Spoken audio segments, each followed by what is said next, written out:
Magnus Carlsen with the white pieces and Daniil Dubov playing black. Let's dive into this thrilling clash. Magnus Carlsen kicks off with pawn to e4, immediately taking control of the center, and Daniil Dubov counters with pawn to e5, setting the stage for a symmetrical opening. Magnus follows with knight to f3, attacking the e5 pawn, and Daniil responds with knight to c6, developing his own knight. Magnus then plays bishop to b5, entering the classic Ruy Lopez opening, and Daniil, not backing down, pushes pawn to a6, attacking the bishop and forcing Magnus to make a decision. Magnus retreats with bishop to a4, maintaining pressure, while Daniil develops knight to f6, eyeing the vulnerable e4 pawn. Magnus solidifies his center with pawn to d3, and Daniil pushes pawn to b5, expanding on the queenside. Magnus, showing great positional understanding, retreats his bishop to b3, and Daniil develops bishop to c5, putting more pressure on the center. Magnus strengthens his position further with pawn to c3, preparing to solidify his control over the center, while Daniil responds with pawn to d6, aiming to complete his development. Magnus castles kingside, and Daniil moves rook to b8. Magnus develops knight to d2, and Daniil castles kingside. Magnus plays rook to e1, placing his rook on the open file, and Daniil develops knight to e7, possibly preparing to reposition it. Magnus then repositions his knight to f1, keeping his pieces flexible, while Daniil surprises with knight to g6, aiming to attack on the king side. Magnus plays pawn to h3, preventing any possible knight or bishop attacks on g4, and Daniil develops bishop to b6, eyeing the a2 pawn. Magnus then plays pawn to a4, challenging Daniil's queenside pawns, and Daniil responds with pawn to h6, making sure his kingside is secure. Magnus pushes pawn to a5, directly attacking Daniil's bishop, and Daniil retreats with bishop to a7, maintaining the long diagonal. Magnus seizes the opportunity to advance with pawn to d4, opening up the center, and Daniil counters with pawn to c5, striking at the heart of Magnus's position. Magnus then repositions his knight to g3, eyeing potential outposts on the kingside, and Daniil pushes pawn to c4, forcing Magnus's bishop to move. Magnus retreats his bishop to c2, maintaining his strong position, while Daniil pushes pawn to b4, gaining space on the queenside. Magnus places his rook on a4, eyeing Daniil's pawns on the queenside, and Daniil advances with pawn to b3, creating a powerful pawn chain. Magnus retreats his bishop to b1, keeping his pieces safe, and Daniil moves his queen to c7, preparing for potential attacks along the c-file. Magnus follows with queen to e2, developing his queen and keeping an eye on both wings, and Daniil responds by developing bishop to e6, solidifying his position. Magnus then plays pawn to d5, attacking Daniil's bishop and forcing a retreat.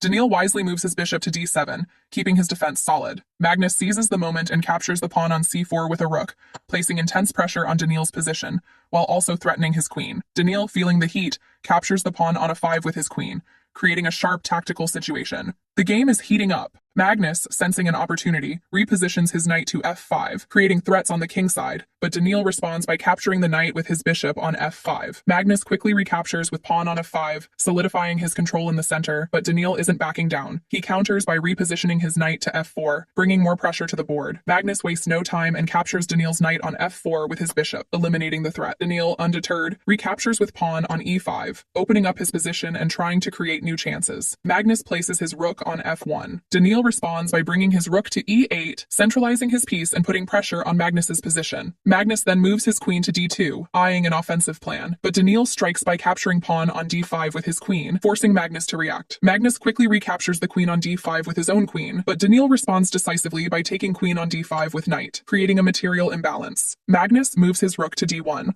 attacking the knight, but Daniil springs a brilliant counter by placing his rook on a2, sacrificing his knight on d5 to gain a tactical advantage.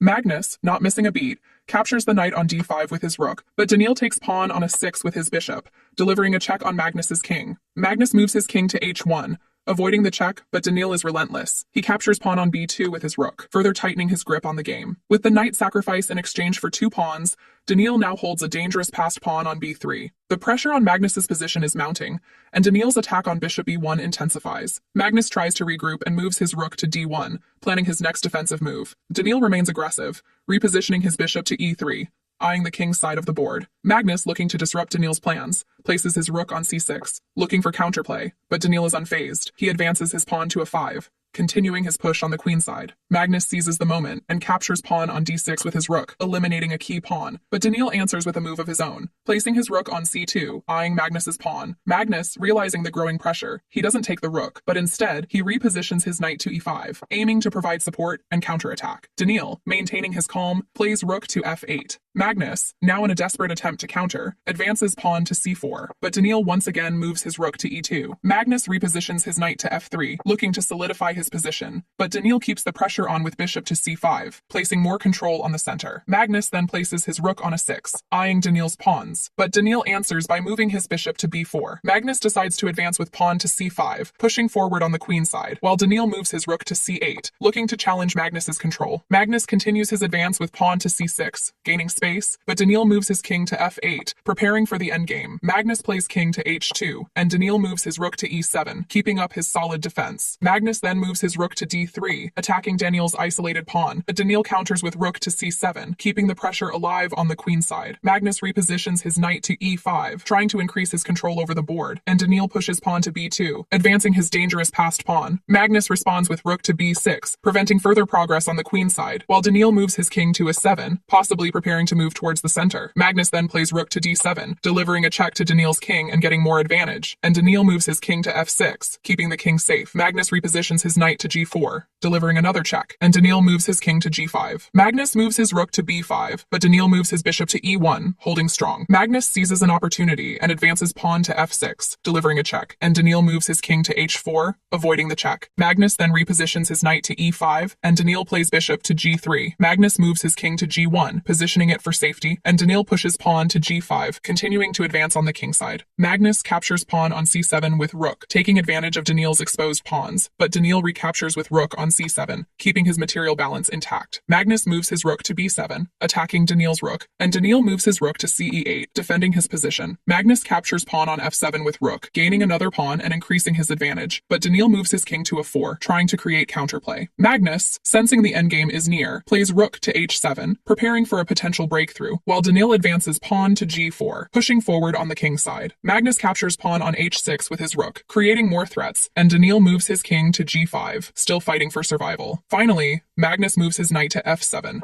delivering a checkmate that ends the game in his favor.